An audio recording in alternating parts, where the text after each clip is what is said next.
So hello everyone, कैसे हो सब। उम्मीद करते हैं आप लोग सभी बढ़िया होंगे। तो यहाँ पर हम लोग स्टार्ट करेंगे इलेक्ट्रोमैग्नेटिक वेव्स। तो इसका जो वेटेज रहेगा 4 मार्क्स का रहेगा, 4 यहाँ से ऑब्जेक्टिव बनेंगे।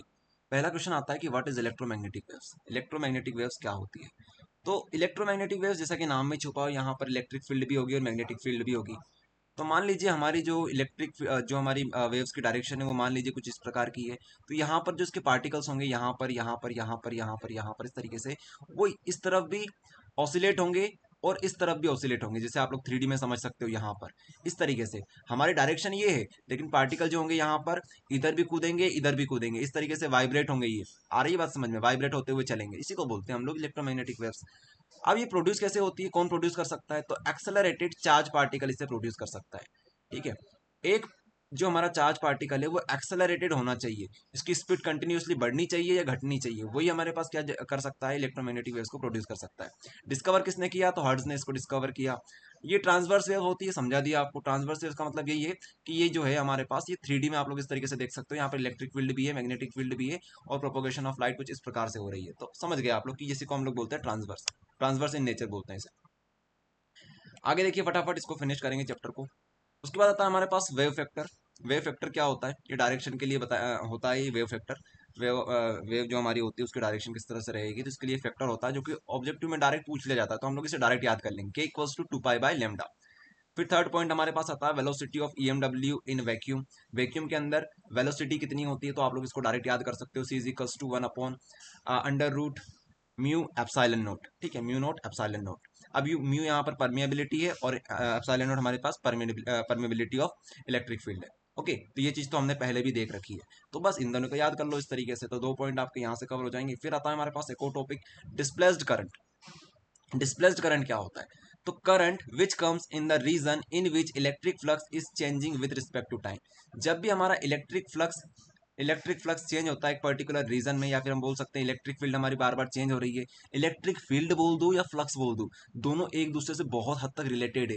मतलब इक्वल नहीं है, इक्वल तो हो नहीं सकते, लेकिन रिलेटेड है। एक की वजह से एक बन रहा है। आ रही है बात समझ में। तो जब भी हमारा इलेक्ट्रिक फ्लक्स चेंज होगा विद रिस्पेक्ट टू टाइम, और हम बोल सकते हैं यहाँ पर जो रीजन बनेगा उसके अंदर जो करंट रहेगा वो डिस्प्लेस्ड करंट रहेगा। इसका एक फॉर्मूला होता है कुछ इस प्रकार से, तो इसको याद रख लें कि यहाँ पर एप्सिलॉन नॉट आ जाएगा। ये आप लोग कांस्टेंट समझ सकते हो। ओके, तो ये चीज रहेगी। इसके बाद हम लोग फटाफट आगे बढ़ते हैं। फिर आता है हमारे पास मोस्ट इंपॉर्टेंट टॉपिक, ये जो रहेगा आप लोग देख सकते हो, ये हमारे पास स्पेक्ट्रम है। ठीक है, वेव स्पेक्ट्रम हम लोग बोल सकते हैं, इलेक्ट्रोमैग्नेटिक वेव स्पेक्ट्रम। तो यहाँ पर हमारे पास क्या होता है, यहाँ पर आप लोग देख सकते हो, थोड़ा सा हमने यहाँ लगा रखा होगा, ये इस प्रकार से हमारे पास गामा रे होती है, एक्स रे होती है, अल्ट्रावायलेट रे होती है, विजिबल रे होती है हमारे पास, इंफ्रारेड होती है, माइक्रोवेव होती है, टेलीविजन, रेडियो। तो हमारे पास जो सबसे इंपॉर्टेंट होती है वो ये होती है, radio, micro, infrared, visible, UV, X ray, gamma. तो ये हमारे पास होती है। अब इनको याद करने का तरीका क्या है वो देख लीजिए। याद करने का तरीका क्या है, आप लोग यहाँ पर देखेंगे कि यहाँ पर जो हमारे पास सबसे पहले आता है रेडियो वेव, उसके बाद आता है माइक्रोवेव, फिर इंफ्रारेड, फिर विजिबल, फिर यूवी, उसके बाद एक्सरे, फिर गामा रे। तो आप लोग दो तरीके से याद कर सकते हो। एक तरीका सबसे जो सिंपल है वो ये है कि गाड़ी X U V in my range, गाड़ी X UV in my range, गाड़ी X UV in my range. एक और तरीका होता है जो कि कुछ टीचर्स बताते हैं, लेकिन उस तरीके को आप लोग चाहें तो करें या फिर ना करें, आपकी मर्जी है, लेकिन सबसे बेहतरीन तरीका यही है। एक तरीका ये है कि कुछ इस तरीके से बताते हैं कुछ लोग, कि आजकल के जो मॉडर्न फैशनल टीचर हैं वो बताते हैं इस तरीके से, Rashmika Mandanna, Rashmika Mandanna is very is very ultimate ultimate and and extra ordinary. ठीक है, एक्स्ट्रा ऑर्डिनरी गर्ल। इस तरीके से भी बताते हैं। तो आपको जो अच्छा लगे आपके हिसाब से वो करो। आई बात समझ में, तो ये रहेगा। आगे देखते हैं यहाँ से।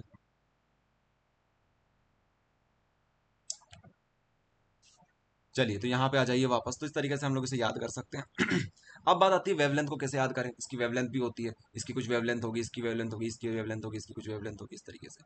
तो सबसे सिंपल सी बात है, विजिबल रीजन की जो वेवलेंथ है सभी लोग याद कर लो इसे।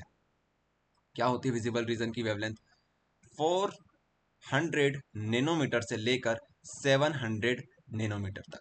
अब क्या करोगे, यहाँ पर 400 है तो यहाँ पर 400 लिख दो, ठीक है, नैनोमीटर। यहाँ पर 700 है तो यहाँ पर 700 लिख दो, नैनोमीटर। अब देखो, अब आपको ये याद करना पड़ेगा, 3 8 11 14, 3 8 11 14, 3 8 11 14, ठीक है, ये याद रखना पड़ेगा। एक और चीज भी आपको याद रखनी है, वो है 110, 110, 110 क्या है, 110, 110, फिर यहाँ पर आप लोग 10 लिखेंगे, फिर 10 लिखेंगे, फिर 10 लिखेंगे। ओके, अब इनकी जो ये जो आपने देखा 3 8 11 14, इसको आपको अरेंज कर देना है कुछ इस प्रकार से। यहाँ पर -3 माइनस के साथ लिखना है, -3, फिर क्या हमारे पास 8 है तो यहाँ पर लिखेंगे -8, फिर यहाँ पर -11, फिर यहाँ पर -14, ठीक है, इस तरीके से लिख लेंगे। तो ये हमको याद करना रहेगा। इसके अलावा अब आप लोग समझ चुके हो किस तरीके से हमको करना है। अब यहाँ पर अगर हमारे पास 10⁻³ है तो यहाँ पर आ जाएगा 10⁻³ इसके अलावा यहाँ पर देखो, यहाँ पर अगर हमारे पास 10⁻⁻8 है तो यहाँ पर 10⁻⁻8 आ जाएगा। इसके बाद यहाँ पर 10⁻11 आ जाएगा। ये हो गया। अब यहाँ पर आप लोग देखिए जरा, यहाँ पर 1 है तो यहाँ पर 1m आ जाएगा। अब यहाँ पर क्या आएगा वो थोड़ा सा आपको ध्यान रखने वाली बात है, यहाँ पर आएगा 10⁵ ठीक है। अब ये भी मीटर में है, ये भी मीटर में है, ये भी मीटर में है, और ये भी मीटर में है, ये भी मीटर में है, ये भी मीटर में है, ये भी मीटर में है, ये भी मीटर में है।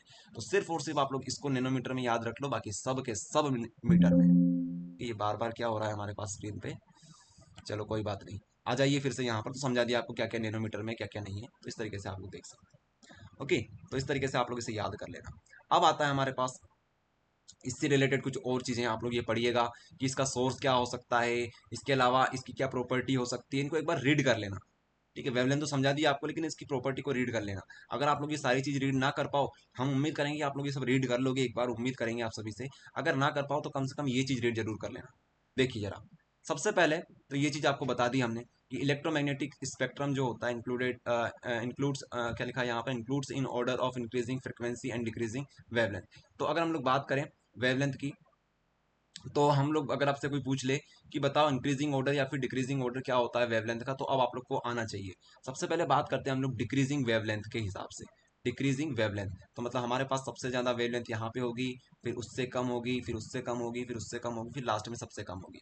तो ये ऑर्डर क्या हो गया हमारे पास, डिक्रीजिंग ऑर्डर हो गया। डिक्रीजिंग ऑर्डर कौन सा ऑर्डर हो गया, डिक्रीजिंग ऑर्डर किसका, वेवलेंथ का। किसका, वेवलेंथ का। तो हम लोग इसे किस तरीके से याद कर सकते हैं, किस तरीके से समझ सकते हैं, देखिए आप लोग यहाँ पर, ये देखिए, ये आपने जो देखा ये कैसा है, डिक्रीजिंग ऑर्डर है। 1 मीटर और नैनोमीटर यहाँ पर, ठीक है, ये यहाँ पर इस तरीके से, ये कम है, ये ज्यादा है, और यहाँ पे आप लोग जब देखोगे ये क्या है, कम है। तो हम लोग क्या समझ गए कि ये डिक्रीजिंग ऑर्डर है। ये कैसा ऑर्डर है, वेवलेंथ का डिक्रीजिंग ऑर्डर है, डिक्रीजिंग ऑर्डर।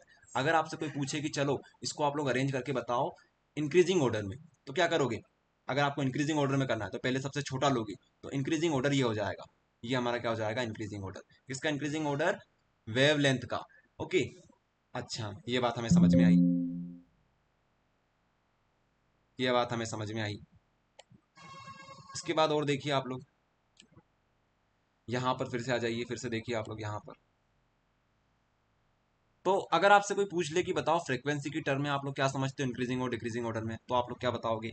देखिए, फ्रीक्वेंसी जो होती है वो इनवर्सली प्रोपोर्शनल होती है वेवलेंथ के, ठीक है। तो अगर आपसे फ्रीक्वेंसी की टर्म में पूछे, तो जहां पर हम लोग इंक्रीजिंग ऑर्डर बता रहे थे वहां पर उसको डिक्रीजिंग कर देना, डिक्रीजिंग को इंक्रीजिंग कर देना, बस। फ्रीक्वेंसी की टर्म में ये वेवलेंथ की टर्म में है, फ्रीक्वेंसी की टर्म में ये डिक्रीजिंग इंक्रीजिंग हो जाएगा, इंक्रीजिंग डिक्रीजिंग हो जाएगा, बस इतना सा अंतर है। आगे देखो, ये पॉइंट आप लोग, तीन जो पॉइंट हमारे पास, ये और एक ये पॉइंट, ये आप लोग ध्यान रखना। पहला है ray used as germ killer. Germ को किल करने के लिए क्या यूज होता है, तो हम लोग बोलेंगे गामा रे हमारी यूज होती है। इसके अलावा मैक्सिमम फ्रीक्वेंसी किसकी होती है, तो रेडियो वेव्स की होती है। याद दिखा दिया आपको किस तरीके से हम लोग बताएंगे, रेडियो वेव्स की मैक्सिमम फ्रीक्वेंसी होती है। टू डिस्ट्रॉय माइक्रो ऑर्गेनिज्म को डिस्ट्रॉय करने के लिए हम लोग किसका यूज करते हैं।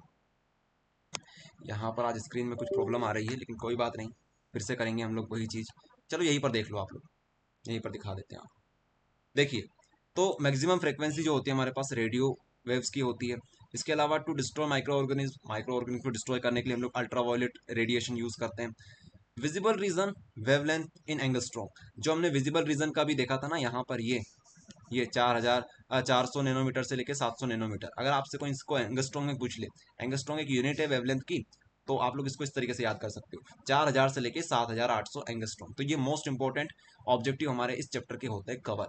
Thank you everyone.